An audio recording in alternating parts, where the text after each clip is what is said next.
nothing hands have made but you alone.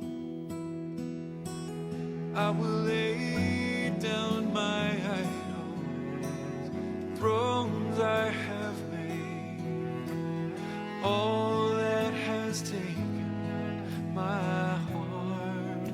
Oh Lord, I will bow to you, to no other God but you alone.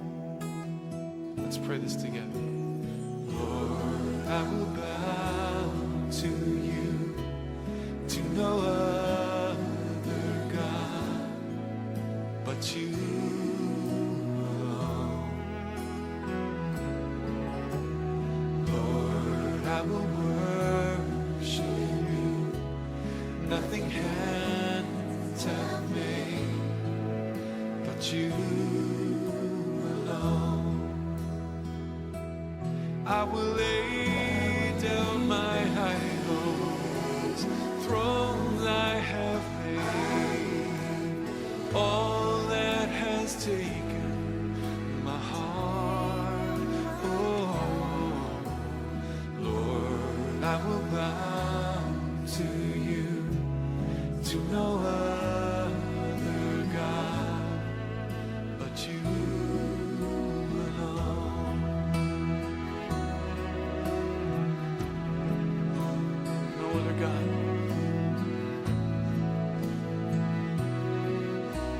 No other King. Every knee will bow, Lord Jesus. Every tongue will confess. It will say that you are the Lord. We say it now, Lord. We fix our eyes on you.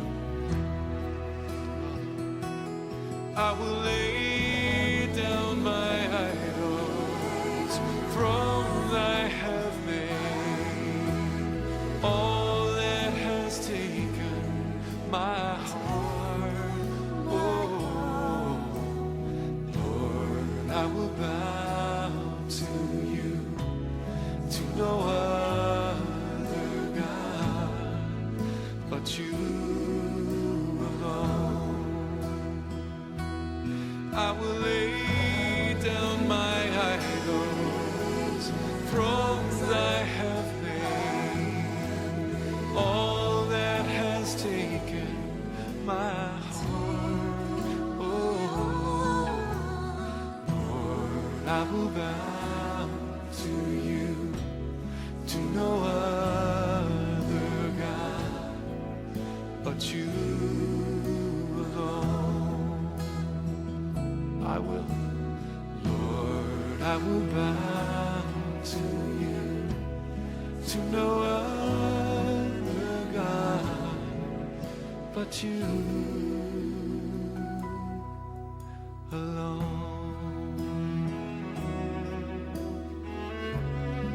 You alone. We bow to you, Lord.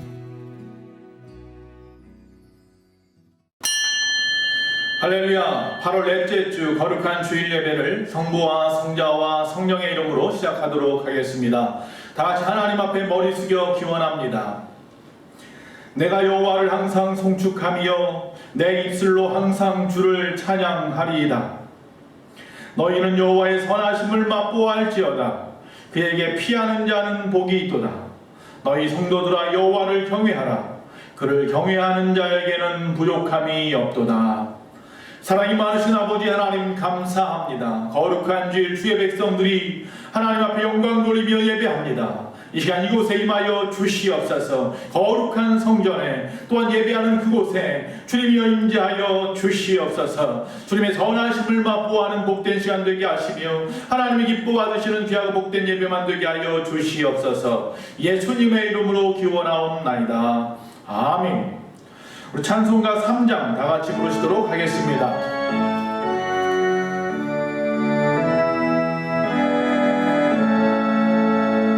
성부 성자와 성령 찬송과 영광 돌려보내세.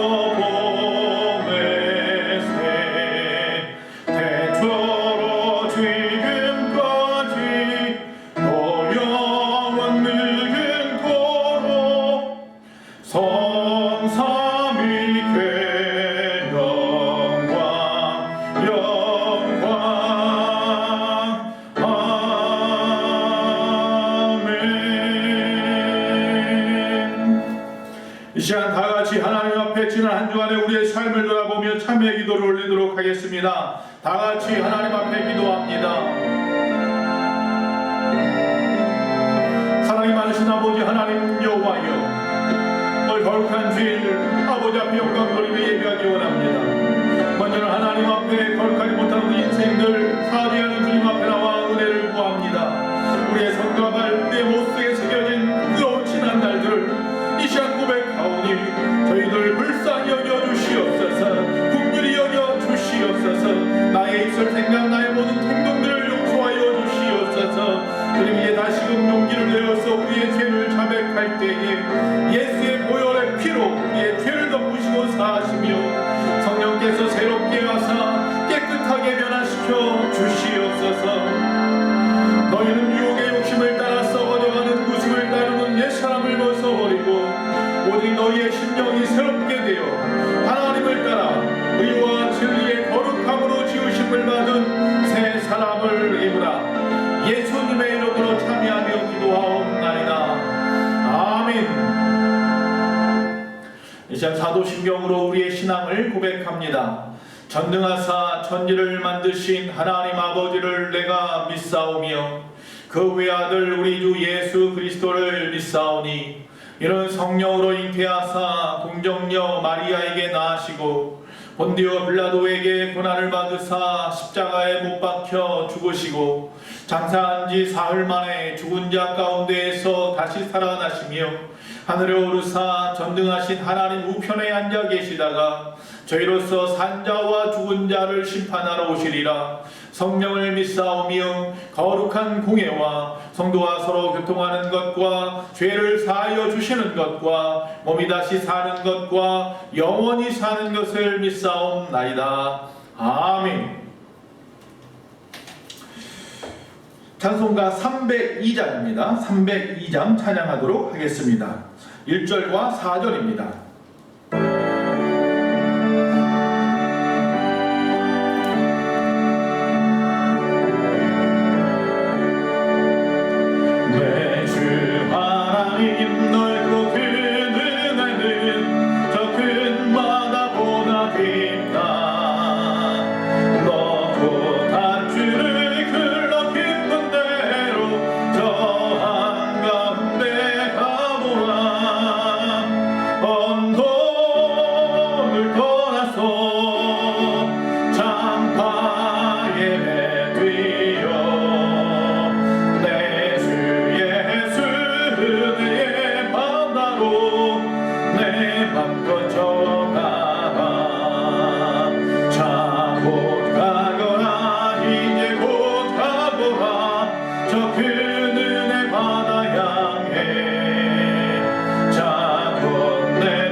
오늘 교회 소식을 전합니다. 수도권 현재 사회적 거리두기 4단계로 계속 연장된 관계에 종교계는 대면 예배를 대하여 교회 좌석 대비 10% 참석을 권고하고 있습니다. 따라서 주일 예배와 수요 예배는 교회에서 대면으로서 또 가정에서는 유튜브 영상으로 동시에 예배하고 있습니다. 새벽 예배는 교회 밴드로 대신하고 있습니다.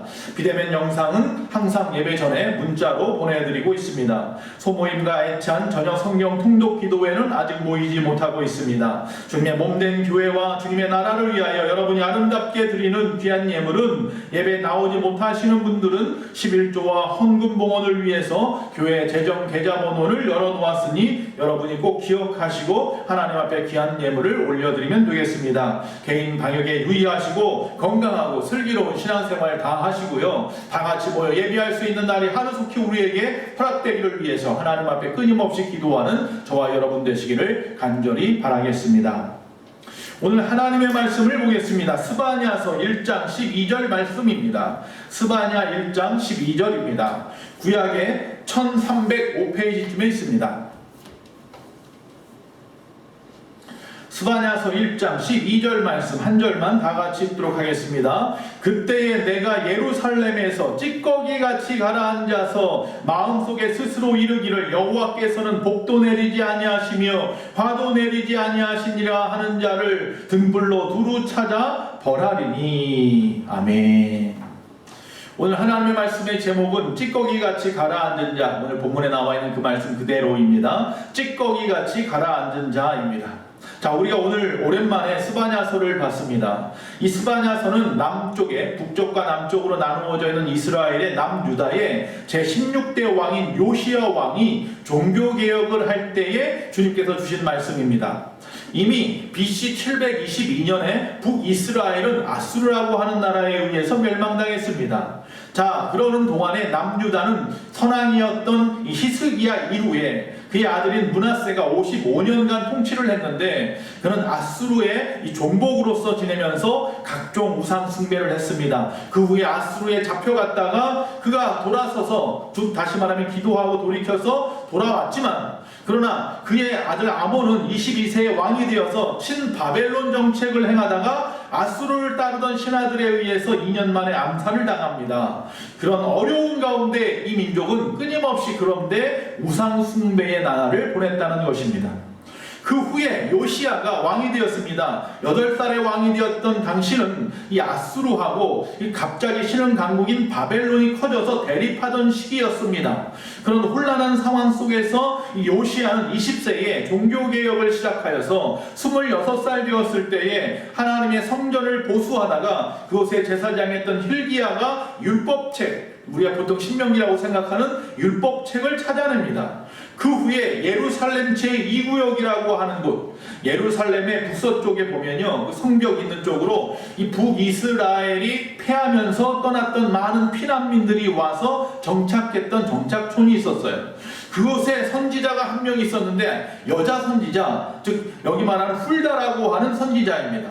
이 훌다라고 하는 선지자도 아마 북이스라엘 사람이라고 추측을 합니다. 그가 얼마나 뛰어난 그런 선지자였느냐 하면 그 당시에, 즉 요시야 왕 당시에 스바냐라고 하는 또 예레미야라고 하는 선지자들이 있었음에도 불구하고 그럼에도 훌다라고 하는 여선지자에게 이 책, 율법책을 가져다 보여주었다는 것입니다.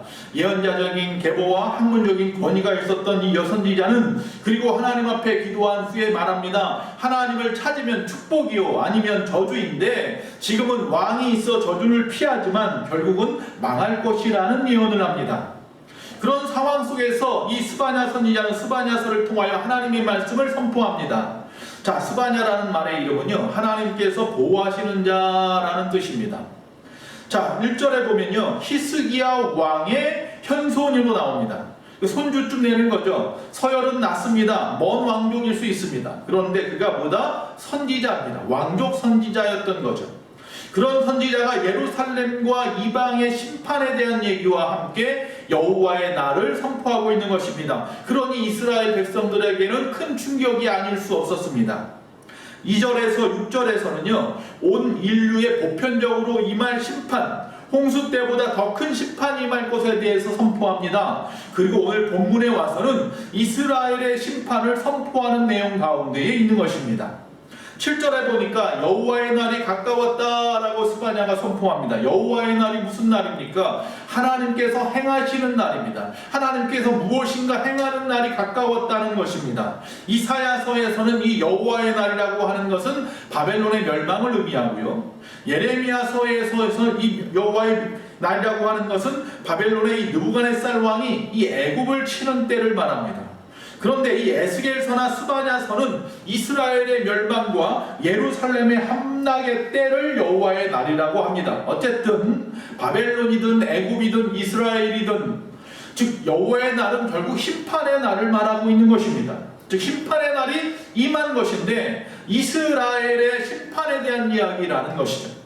7절에 보니 여호와께서 희생을 준비하고 그가 청할 자를 구별하였다 이렇게 말씀하고 있습니다. 즉 이스라엘은 희생 제물로 삼겠다는 겁니다. 그리고 그 제사를 거행할 자를 구별했다는 것입니다. 그게 누구다? 바벨론이라는 거죠. 바벨론을 청하여서 이스라엘을 하나님이 희생으로 준비시킨다라는 것이죠.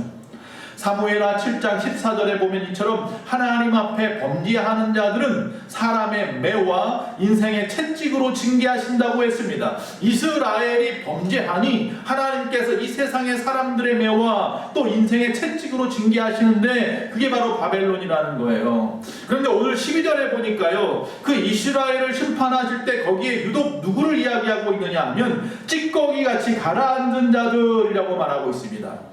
여러분 혹시 설거지 해보셨습니까? 설거지 통이 뿌열 때에 보면 그곳에 처음엔 뿌였지만 좀 시간이 지나면 서차서차 가라앉고요, 위에는 깨끗해 보입니다. 근데 마냥 흔들어 보면 그 밑에 가라앉았던 온갖 찌꺼기가 다 들고 일어나는 경우를 보게 될 것입니다. 바로 그런 찌꺼기 같은 인생이 있다는 겁니다. 교회 안에서도, 이 민족과 이 사회 안에서도 그런 찌꺼기 같은 인생이 있어요. 12절에 보니까 이 찌꺼기같이 가라앉은 자들을 등불을 켜고 두루 찾아서 벌하시겠다, 빠짐없이 찾아서 벌하시겠답니다. 하나님의 심판 때에는요, 그 심판을 갖다가 피할 수 있는, 즉 다시 말하면 하나님이 심판하기로 한 자가 하나님을 갖다가 피하여 도망갈 수 있는 길은 전혀 없습니다. 하나도 빠짐없이 등불을 켜고라도 하나님이 찾아다니신다고 말씀하고 있습니다. 과연 어떤 사람들이 찌꺼기같이 가라앉은 자들일까요? 오늘 본문에서 이 심판받을 자의 모습을 통하여 누구를 바라보는 거예요? 나를 갖다가 돌아보기 원하는 겁니다. 먼저 찌꺼기같이 가라앉은 자들을 어떤 사람이라고 표현하느냐, 여기서 이 찌꺼기를 앞에서 말하는 것과 같이 설거지에 밑에 깔려있는 찌꺼기, 그러나 여기 이스라엘 백성들에게 있어서는요, 이 포도주에 가라앉은 찌꺼기를 말합니다. 즉 이스라엘이 포도주인데 거기에 가라앉아 있는 찌꺼기, 심판받을 자들을 말합니다. 이거 그냥 내버려둘 경우에는요, 질 좋은 포도주를 나쁘게 만드는 역할을 합니다. 이처럼 금속의 재련이나 또한 여기 주류들을 정제하는 과정에서 이 침전물들을 어떻게 거르느냐가 이 재련과 정제의 성공의 판가름이 되는 것이죠. 이처럼 불순물과 같이 쓸데없는 자를 분류하여서 어떻게 한다? 내친다, 즉 심판받는다 라고 말하고 있는 것입니다. 자, 바로 이 찌꺼기같이 가라앉은 자들은 첫 번째로 우상 숭배하는 자들입니다. 구약에서 누누이 등장하는 하나님의 심판은 뭐예요? 우상 숭배하는 자들입니다. 하나님께서는요, 이 백성에게 분명히 하나님 당신이 유일신, 오직 한 분이신 하나님이심을 갖다가 선포했습니다. 다른 신은 없다는 것입니다. 그런데 이스라엘 백성들이 다른 신을 찾아요. 기웃기웃거리며 가나안에 다른 신들이 좋아 보이는 거예요. 그러므로 우상 숭배하는 자들이 임할 심판은요, 3, 4대에 미친다고 언급하고 있습니다. 그런데도 이미 므낫세 왕 때부터 유다 전역에 우상 숭배가 만연해 있었어요. 그래서 우리가 보통 남유다는 이 므낫세의 죄 때문에 멸망한다 라고 말하기까지 합니다. 특히 이미 엘리야 때에 여실히 이 거짓 신들의 정체가 드러났는데도 말입니다. 풍요의 신이라고 하는 이 바알을 숭배하는 일이야말로 가장 큰 문제였습니다. 아니 엘리야 때 이미 거짓 신으로 덩체가 드러났잖아요. 그런데도 아직까지도 몇백 년이 지나도 섬기고 있다는 거예요. 왜 그러느냐? 그 당시 이스라엘 백성들은 하나님 여호와는 전쟁의 신이었어요. 그래서 그들을 인도해내고 애굽에서 그 광야를 또 건너게 하시고 가나안에 들어가 쳐들어 정복하게 하는 데까지는 하나님이 필요했는데, 이제 거기서 그들이 지금까지 해보지 않았던 농사 지으면서 살려니 무엇이 필요해요? 비가 필요하고, 무엇이 필요해요? 풍요롭게 농사 짓는 법들이 필요했어요. 가만히 보니 가나안 사람들한테 농사를 배워야 하는데 가나안 사람들이 가만히 보니 바알이라고 하는 풍요의 신이라는 신 앞에 절하는 거예요. 그것까지 답습해보는 거예요. 그것까지 배워버리는 거예요. 그래서요 그마림이라고 해서요 그 당시에 그 바알신을 섬기는 자들이 입는 검은 사제복이 있어요. 그걸 그마림이라고 하는데 보통 이 이스라엘 백성들의 에봇은 흰색이잖아요. 그리고 그 위에 하늘색이잖아요. 그런데 이 그마림이라고 하는 이 검은 사제복을 갖다 가르치는 이 말을 갖다가 그 당시에 이 바알을 섬기는 제사장들을 갖다가 지칭하는 말로 썼어요. 그래서 그마림 하면서 존경을까지 표했던 거예요. 얼마나 바알을 존중하며 깊이 빠져 있는지를 알 수 있어요. 그래서 이스라엘 백성이면서도 8절에 이방인의 옷, 세상의 풍습을 즐겨 입는 자들이 있었다라고 말하고 있어요. 하나님이 원치 않는 것들을 갖다 즐겨 입어요. 세상의 이방신들을 섬기는 자들이 행하는 그 유행을 답습하고 있어요. 풍습을 답습하고 있어요. 자, 이 말은 하나님의 백성의 의복의 규례를 버린 거예요. 민수기 15장 38절, 신명기 22장 11절 12절에 보니까 양털과 배실로 섞어 짠 것을 입지 말고 라고 말했어요. 왜? 튼튼하지 않기 때문이기도 하지만 이것은 결국 하나님과 하나님이 아닌 것을 섞어서 하는 안 것, 그거 안 된다는 이야기하고 있는 거예요. 또 두 번째, 겉옷 내 귀에 청색의 술을 달아서 여호와의 말씀을 기억하고 눈으로 죄짓지 말라 이렇게 되어 있어요. 즉 하나님의 거룩한 옷을 입어서 사람들이 내가 이스라엘 백성 하나님을 섬기는 자인지를 드러내고 술이 움직이고 철렁철렁 거릴 때마다 하나님을 기억하라고 말씀하고 있는 거예요. 그런데 그들이 그렇게 하지 않아요. 그들은 그런데 이방인의 관심을 따라 그들의 옷을 즐겨 입었어요. 더 나아가서 5절에 보니까 1월 성실, 즉 애굽이나 바벨론에 섬기는 거죠. 그리고 말감 같은 이방신들이 갖다 등장하는 것을 보아서 그들이 얼마나 종교적으로 타락했는지를 알 수가 있는 거예요. 그들 중에서 여호와를 믿으면서도 암몬의 밀감을 섬깁니다. 그리고 이중적인 신앙생활을 하는 거예요. 하나님도 섬겼다가 이방신도 섬겼다가. 우리의 신앙의 모습 태도가 그렇지 않습니까? 하나님을 섬겼다가 세상을 좋아했다가. 여러분, 그래서 하나님은 6절에 분명히 말합니다. 여호와를 배반하고 더 나아가서 여호와를 찾지도 아니하며 구하지도 아니하는 자들은 멸절하리라. 두 번째, 찌꺼기같이 가라앉는 자는 우상 숭배하는 자이고 두 번째, 세상 정욕에 빠진 자들이에요. 성경에 보면 육신의 정욕, 안목의 정욕, 이생의 자랑에 빠진 사람들이 나오는데 바로 이런 사람들을 말하는 거예요. 특히 성경에서 이들은 먼저 방백들과 왕자들이라 표현하고 있어요. 방백들은 히스기야 때부터 종교개혁을 반대했던 그 당시 귀족들을 말하는 거고, 왕자들은 요시야가 정말 나이가 어리니까 그가 왕자로서 어떤 친족이 얼마나 있었겠습니까마는 결국 그 이전에부터 있었던 그 왕족들을 말하는 거예요. 그들이 높은 자리에 있으면서 악행을 행하더라는 거예요. 그래서 주어진 권력으로 백성들을 탄압하고 부정축제를 하던 자들을 말하는 겁니다.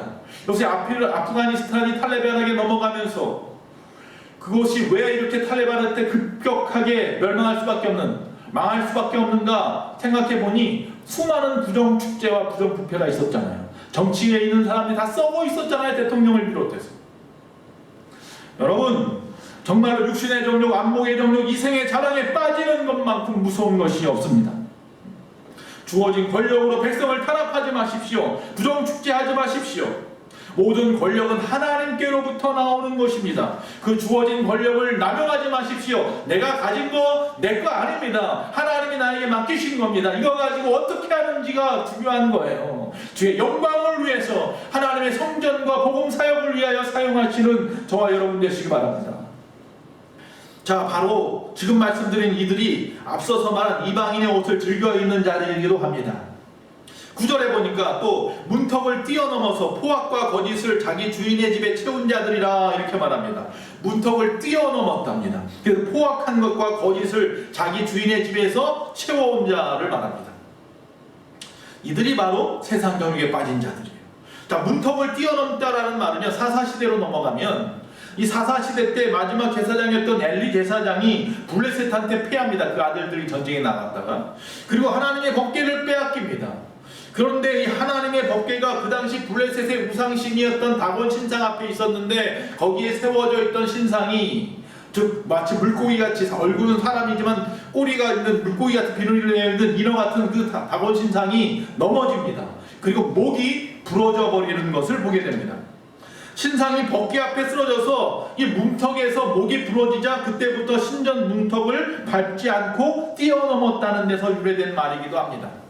그러나 여기서는 그보다도요, 이 앞에서 말씀한 이 방백이나 이 왕족들이 그 힘을 등을 엎고서 하나님의 율법은 두려워하지 않고 아무 집이나 턱을 무시하고 넘어가서 도둑질하고 약탈하고 빼앗아 오는 모습을 말하는 거예요. 남의 것을 자기 것인 양 말이죠. 자, 세 번째, 또 찌꺼기 같이 가라앉은 자는 누구입니까? 우상 숭배하는 자, 세상 욕심에 빠진 자. 세 번째, 하나님을 믿으나 잘못 믿는 자들이 있답니다. 12절에 보니까 마음속에 스스로 이르기를 여호와께서는 복도 내리지 아니하시며 화도 내리지 아니하시느니라 라고 하는 자가 나옵니다. 자, 이들은 하나님을 인정하지 않습니다. 하나님을 신뢰하지 않습니다. 하나님이 있나 없나 그렇게 생각합니다. 그러나 하나님의 이해가 지극히 잘못되어서 그렇게 생각하는 겁니다. 하나님의 심판이 당장 이루어지지 않은 것처럼 보이니까, 야, 하나님의 심판이 지금 이루지 않나 보다. 그러니까 지금은 잘 먹고 잘 살자. 사람들을 현혹하고 또 사람들을 정죄하고, 그래서 그 공동체 사회를 어지럽히는 사람들을 말하는 것입니다. 하나님에 대한 기복주의도 문제이지만 재림의 신앙을 무시하는 것도 문제입니다. 주님은 분명히 오십니다. 오늘 우리는 어떠합니까? 겉만 번지르르 하고 실상 그 속은 불순물이 가라앉아 있는 사람들 아닙니까? 어느 순간 자식뿐만 아니라 열심히 신앙생활하는 공동체 전체를 어지럽히는 자가 될 수도 있습니다. 행여 하나님을 믿는다면서 세속에 물들어서 세상의 불의의 싹을 갖다 사랑하거나 하나님에 대한 그릇된 이해를 통하여서 주변을 더럽히는 찌꺼기 같은 존재는 되지 맙시다. 여러분, 심판의 모습을 생각해 보십시오. 11절에서 12절에 나와 있는 말씀입니다. 여호와의 날에 예루살렘의 모습을 적나라하게 말하고 있습니다. 첫째로요, 어문에서 부르짖는 소리가 난답니다. 어문, 즉 이스라엘 예루살렘 성에 문이 있는데 그 중에 하나의 문이 어문이 있습니다. 이 어문은 예루살렘 성 중에서 특별히 북쪽에 있는 문이에요. 즉 다시 말하면 북쪽에 바벨론이 쳐들어올 때 제일 먼저 쳐들어올 수 있는 문인데, 거기에서 부르짖는 소리가 먼저 날 거랍니다.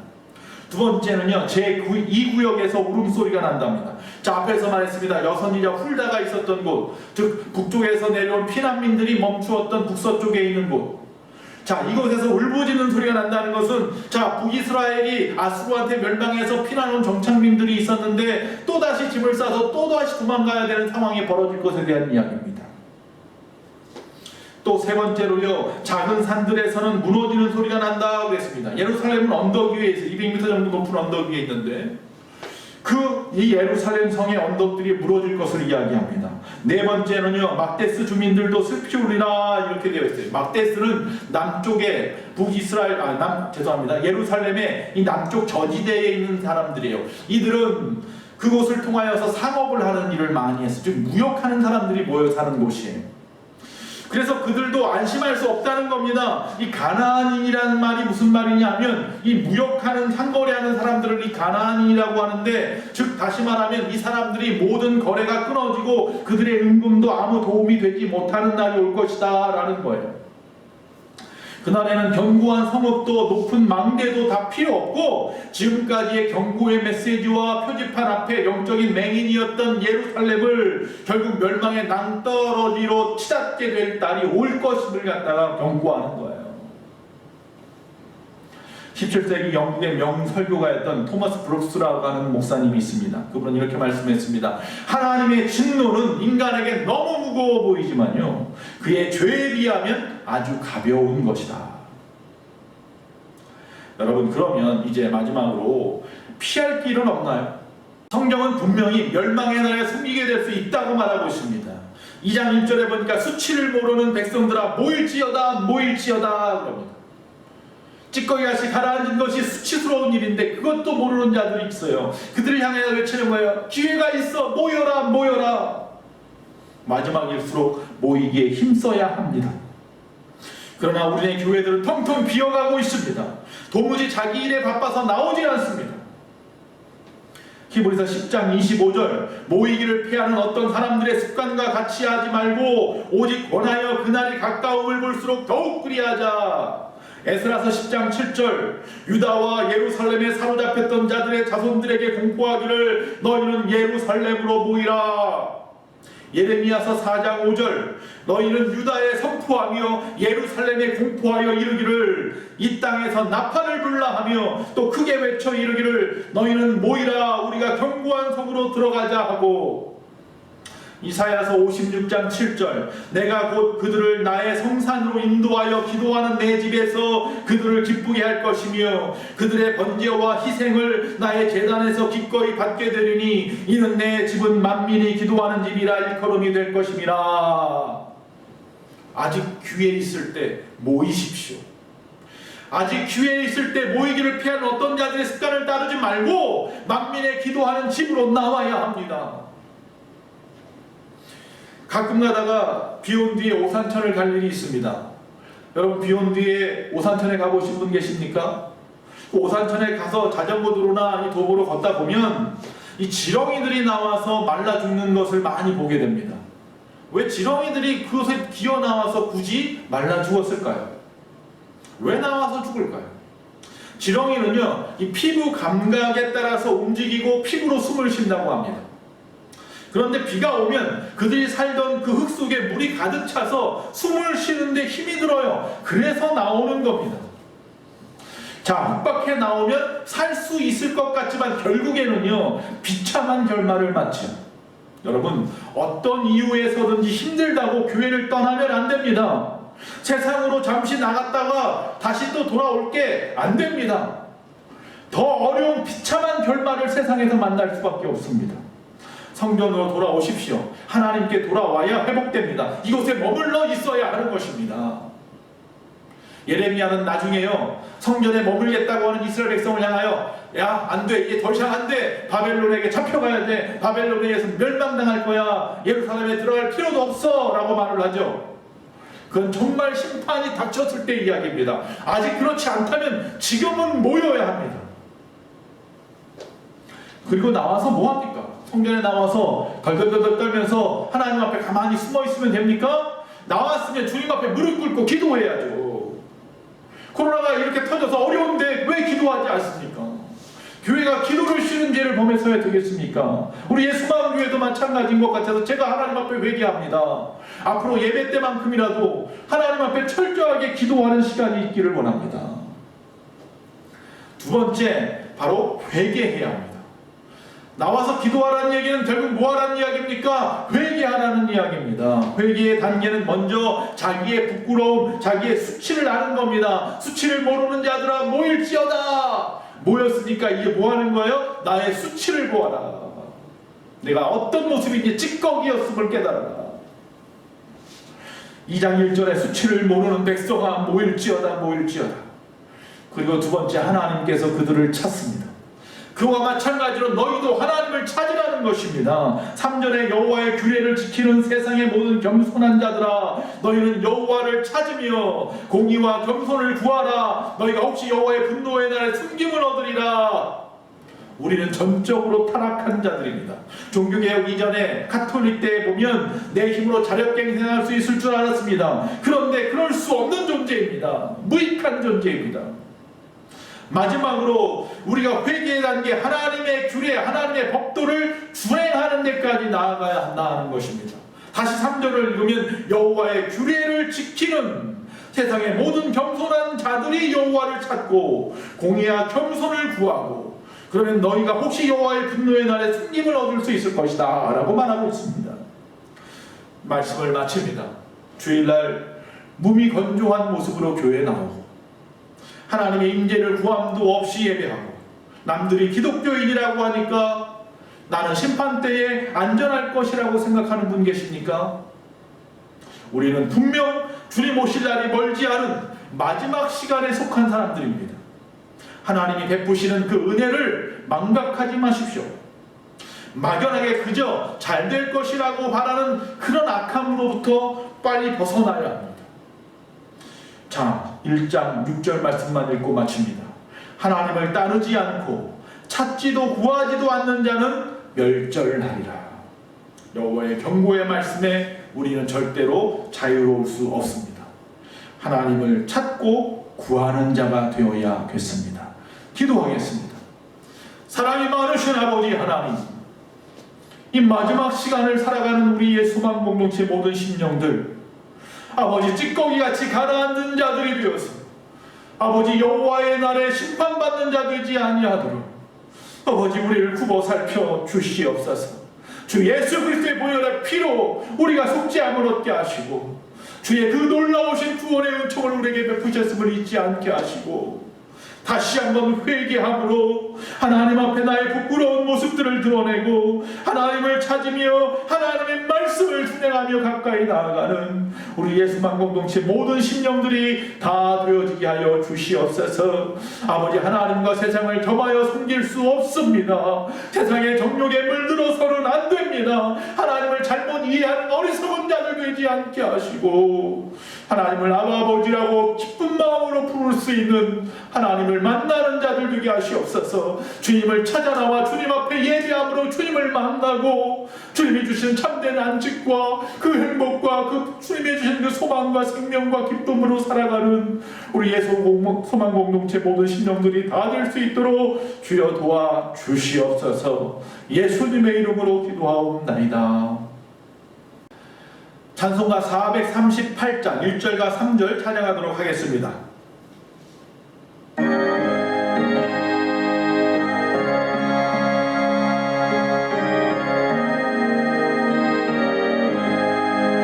내 영혼이 은총입어 주한되지 얻고 보니 슬픔 많은 이 세상도 천국으로 가도다. 할렐루야 찬양하세. 내 모든 죄 사함받고 주 예수와 행하니 그 어디나 하늘나라 높은 산이 거친 들이 조막이나 궁궐이나 내 주 예수 모신 곳이 그 어디나 하늘나라. 할렐루야 찬양하세. 내 모든 죄 사함받고 주 예수와 동행하니 그 어디나 하늘나라. 아멘. 사랑이 많으신 아버지 하나님 참 감사합니다. 오늘도 거룩한 주일 주님 앞에 영광 돌리며 예비한 귀하고 복된 심령들을 기억하여 주시옵시고 오늘 말씀이 저들의 삶 가운데 드러나게 하시고 저들의 삶 속에서 아버지 하나님 역사되게 하여 주시어서 하나님 심판받는 여호와의 날 아버지의 찌꺼기같이 가라앉은 자가 아니라 하나님의 회개하며 주님 앞에 나와 주의 임재하는 마음으로 말미암아서 하나님의 허락하신 모든 복을 받아 누리는 귀하고 복된 심령들이 다 되게 하여 주시옵소서. 이 시간 주님 앞에 10의 1조를 구분하여 드리는 귀하고 복된 심령들, 하나님 앞에 감사의 조건을 담아서 드려진 감사 예물과 거룩한 주일 성수하며 드린 주일 헌금과 또 하나님의 각종의 목적 헌금과 특별히 귀한 제단에 아버지 하나님 여호와의 아름다운 TV를 봉헌한 심령 아버지 기억하여 주시옵소서.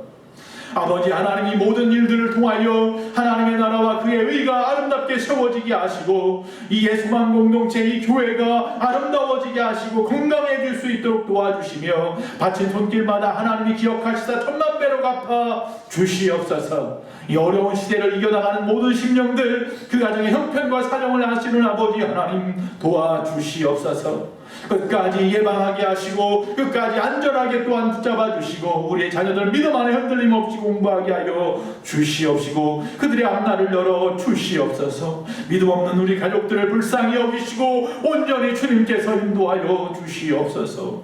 한 주간도 쓰러지지 않게 하시고 넘어져도 일어나게 하시고 하나님 안에서 승리하는 우리의 삶이 다 되게 하여 주시옵소서. 지금 우리 주 예수 그리스도의 그 크신 은혜와 우리 하나님 아버지의 그 무한하신 사랑과 성령님의 감화 감동 내주 교통하심이 거룩한 주일 주님 앞에 영광 돌리며 예배한 모든 심령들 머리 위에 이 나라 민족과 온 세계 위에 지금부터 영원토록 함께 있을지어다. 아멘.